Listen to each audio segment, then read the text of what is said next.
اور بہت ہی چھوٹے سے مقرر طالب علم کو دعوت دیتے ہیں اس شعر کے ساتھ کہ سبق پھر پڑھ صداقت کا، عدالت کا، شجاعت کا، سبق پھر پڑھ صداقت کا، عدالت کا، شجاعت کا، لیا جائے گا تجھ سے کام دنیا کی امامت کا۔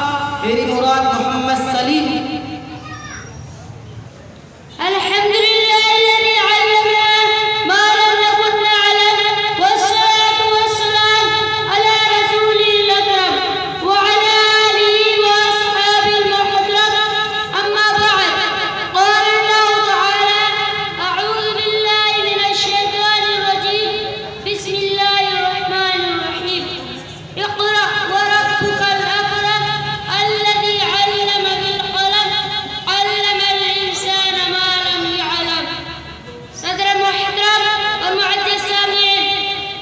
کسی شاعر نے کہا علم وہ دولت ہے جو لٹتی نہیں، علم وہ دولت ہے جو لٹتی نہیں، خرچ کرنے سے کبھی گھٹتی نہیں۔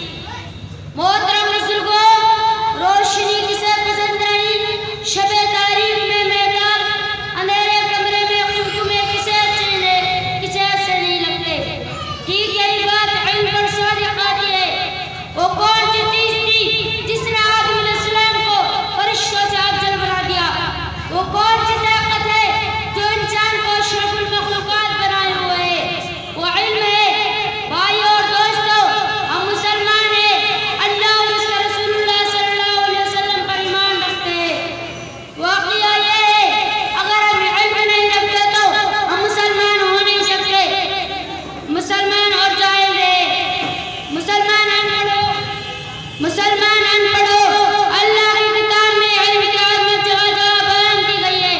ارشاد باری تعالیٰ ہے قُلْ هَلْ يَسْتَوِي الَّذِينَ يَعْلَمُونَ وَالَّذِينَ لَا يَعْلَمُونَ إِنَّمَا يَتَذَكَّرُ أُولُو الْأَلْبَابِ۔ اس آیت کا ترجمہ یہ ہے، کہہ دیجئے کہ اہل علم اور ناجاننے والے برابر ہو سکتے ہیں، عقل مند ہی نصیحت پکڑتے ہیں۔ محترم دوستو، علم سے مراد کیا ہے؟ کیا دنیاوی علم یا اخروی علم؟ واقعہ یہ ہے کوئی بھی علم ہو انسان کو عزت دیتا ہے، علم سے انسان کمال پاتا ہے۔ فوج، لاؤ لشکر، مال و دولت اسے واقعتاً عزت نہیں دیتے۔ اس لیے ہر مسلمان کو چاہیے وہ علم حصول کے لیے سرگرم رہے۔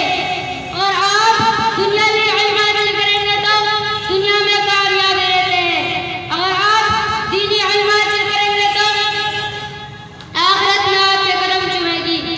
محترم دوستو، اگر آپ کچھ عقل والے ہیں، اگر آپ کا اندر کچھ دانش مند ہے تو علم حصول کے لیے دوڑے، خصوصاً دینی علم حاصل کرے۔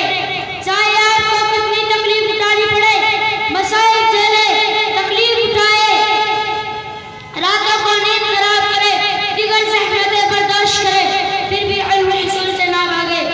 اسی میں کامیابی